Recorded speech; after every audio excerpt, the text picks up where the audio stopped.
பழனி திரு ஆவினன்குடியில் பங்குனி உத்தர திருவிழா இன்று கொடியேற்றத்துடன் தொடங்கியது.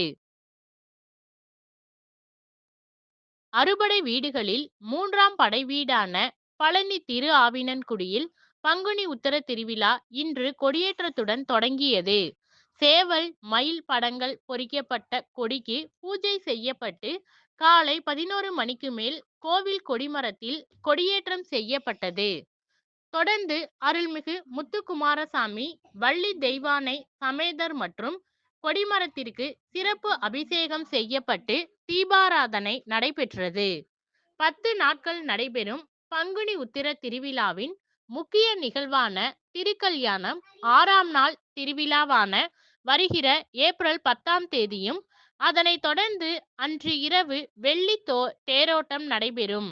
பங்குனி உத்திர திருத்தேரோட்டம் 7ஆம் நாள் திருவிழாவான வருகிற ஏப்ரல் 11ஆம் தேதி வெள்ளிக்கிழமை அன்றும் நடைபெறுகிறது. 14ஆம் தேதியன்று கொடியிறக்கத்துடன் பங்குனி உத்தர திருவிழா நிறைவடைகிறது. திருவிழாவை முன்னிட்டு ஈரோடு மாவட்டம் கொடுமுடி காவேரி ஆற்றிலிருந்து தீர்த்தம் எடுத்து பாத யாத்திரையாக வந்து பழனி ஆண்டவருக்கு அபிஷேகம் செய்து வழிபடுவது வழக்கம்.